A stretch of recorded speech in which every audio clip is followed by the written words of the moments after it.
Welcome back. You're still watching Newsnight here on Arise News. With me, I'm Maka Udewalka. And I am Christian Ogoda. We're live in Nigeria's capital, Abuja.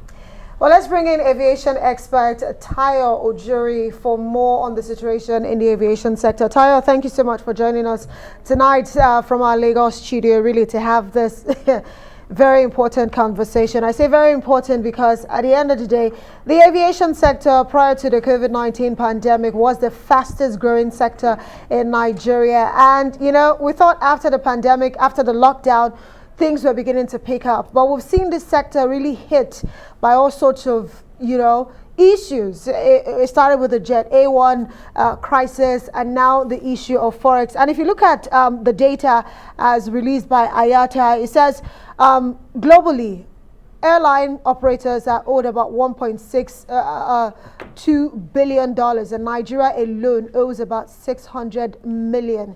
And yes, the CBN has actually given out about $200+ million. All of these issues, first of all, let's establish you are an expert in this industry. Talk to us, why does it seem like the aviation sector, the issues are unending? What are the root causes? And are we on our way to getting it right? Well, thank you, Amaka, and Christian, for having me on the show. It's a pleasure to be here. We are going through a cascading number of crises. We had to deal earlier on with the fuel price spikes due to essentially the problems that were happening in Europe and the lack of refining capacity for the product here in our own domestic market. And so while battling through those price increases that were impacting the industry, we subsequently got caught up in this situation of foreign exchange.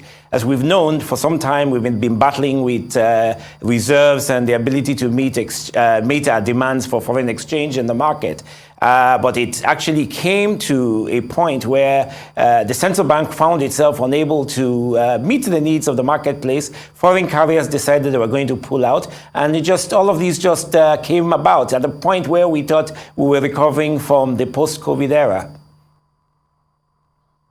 Ojuri, I mean, it's wondrous to a lot of people that why should this really be so? What really, can you put a finger to it? Why, this is happening to Nigerians? The cost of tickets skyrocketing. One of the airlines is charging as much as 2.5 million naira to the UK. So you can imagine somebody going to the US, for example, or the Far East for the business people. Put a finger to it and say this is how, the situation can be redressed.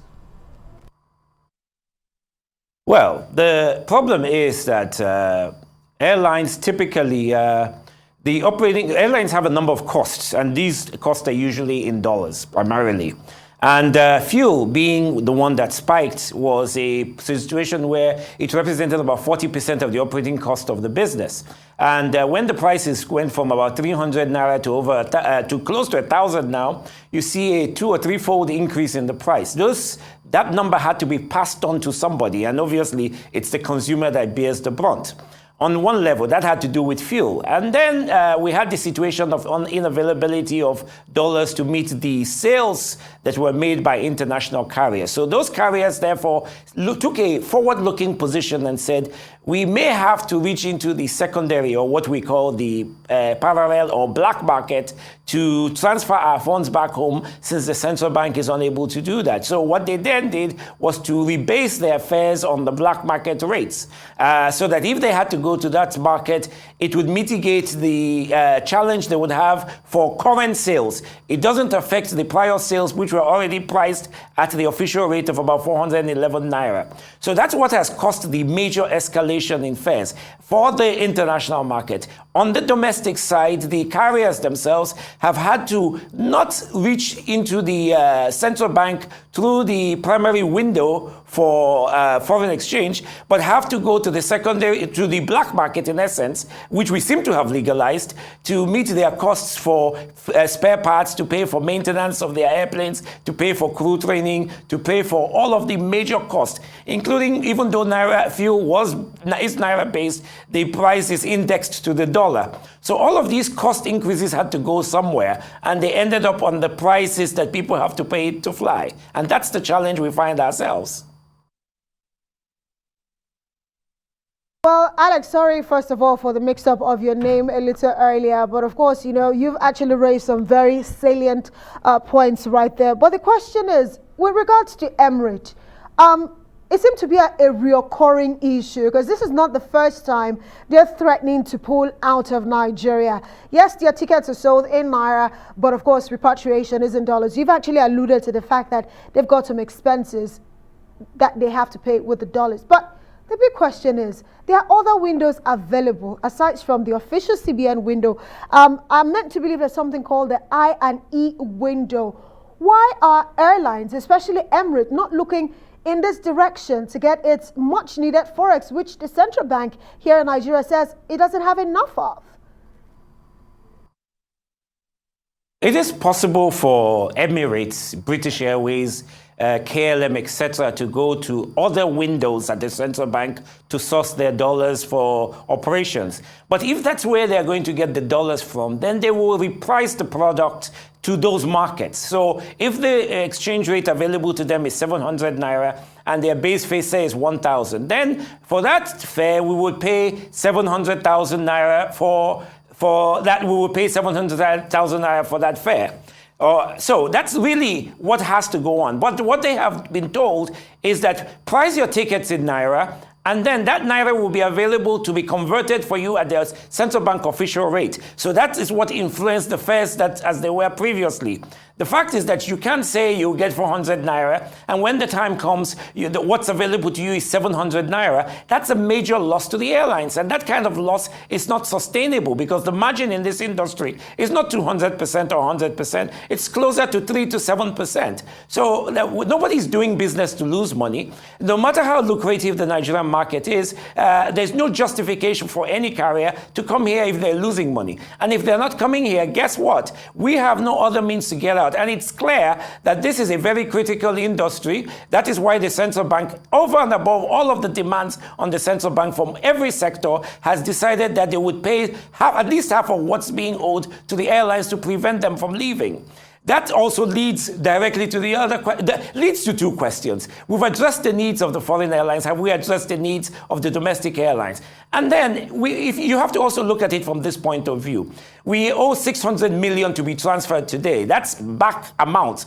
Over the next 6 months, we're probably going to owe another 600 million. So what are we doing to address that challenge that we will continue to be draining our economy with dollars that we don't seem to have? Yes, indeed. And it must be a thing of great regret, Alex, for the country. No airline after Nigeria Airways, became moribund. But only recently, the Federal Executive Council has approved some equities or the establishment of Air Nigeria and the rest. Will this really solve this kind of problem and cliffhanger situation that Nigerians are put into, that Nigerian travelers, abroad using other airlines? Air Nigeria, as currently structured, will not address the problem at all. Let me explain. On one level, what is being proposed is a wet lease of 3 aircrafts to be brought into Nigeria to operate the domestic market, which means that those aircraft will not make a dent on the outflow in dollars to foreign carriers. Even if we reconstitute, even if it did go international, the structure for that airline is 49% foreign owned and 51% domestic owned, of which the 51% will be owned by the federal government. And at this point, it is that 5% of the federal government that is carrying the entire bill for the establishment of the national carrier. But let us assume that the national carrier took off with the structure where 49% was foreign owned. And so we'd have to ask the question, will the international carriers go away? No, they would still be carrying the majority of passengers, who, by the way, are primarily Nigerians. They're not bringing a ton of foreigners to the Nigerian market to capitalize on the market. These are Nigerians living out of Nigeria or Nigerians returning to Nigeria. Those carriers will be carrying them. They'll be coming here and they'll be demanding these sums of 100 million every month if we use the current rate. Then the domestic carrier, which we've called Nigeria Air, which is owned by them 49%. 49% of the net dividends or the profit of that business will also go to these foreign entities. So how have we addressed the real problem with this structure? It means that about 75% of the net turnover of the airline industries, or rather the net profit of the airline industry, will leave the country, drawing on the dollar. So we have to really think through some of the things we are doing and then make sure we get it right to achieve our own objective. The key objectives are this airline should create employment for the Nigerian market. Does it create employment when we wet lease? A wet lease is an arrangement where we bring in foreign-owned aircraft, which we pay for in dollars. It comes along with the foreign crew, which we pay in dollars. We pay for spare parts on those airplanes in dollars, and we just kind of pay for everything in dollars. We don't really address the problem, you know? Well, so that's where we are with that. Even putting more strain on the already strained forex, really.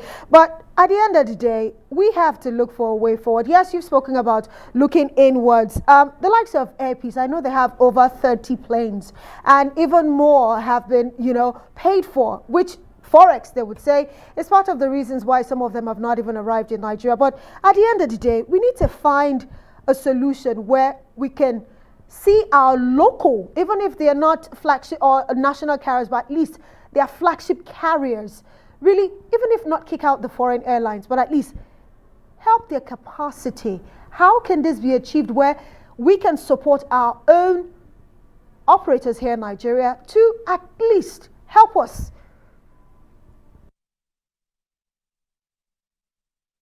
Well, let me answer that question very clearly. And there are solutions to everything. There are solutions to the fuel problem, and there are solutions to the capacity problem. The agreements we've entered into country to country, these are not airline agreements, are done on a national level under the bilateral air service agreements, allow each counterparty to have service to the other.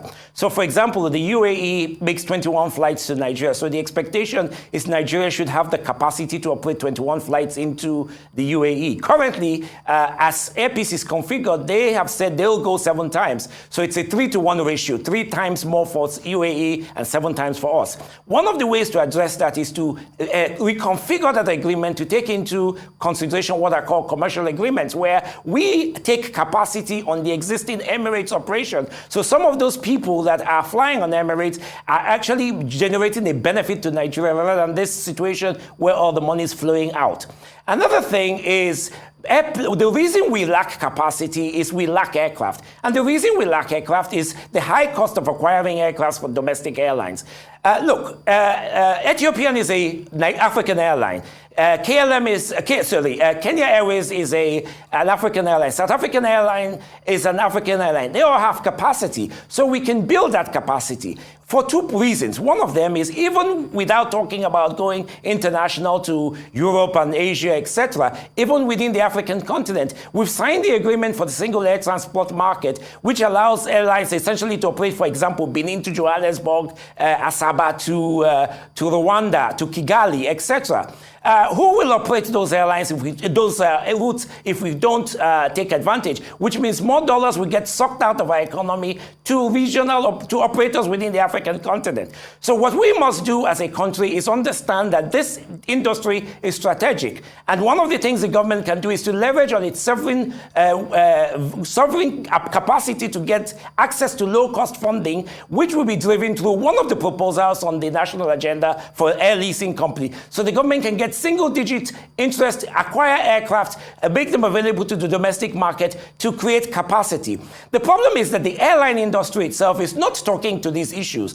They are bluffing. They make these threats to government to force their hands on conditions that are not tenable and will not be accepted by government. So rather than sitting down and presenting the right plans that would help to solve the problem, there's a lot of ongoing threats and counter threats, and we'll do this, we'll do that, we don't do anything. anything, so government doesn't take this issue seriously. So they've taken the issues of the international carriers seriously. We at this domestic market need to present the proper arguments, the proper positions to government that addresses the needs of this marketplace, builds capacity so that we are also globally competitive, so that rather than a net outflow of dollars, remember Nigerians are the primary passengers on board these airplanes. There's a Fly Nigerian Act that's been flying around for decades. We have not even implemented that at the National Assembly, which will force all government officials to fly on Nigerian carriers. The problem is if you did that today, we lack the capacity to address that demand. So there are many things. The right people need to be sitting down and talking about these issues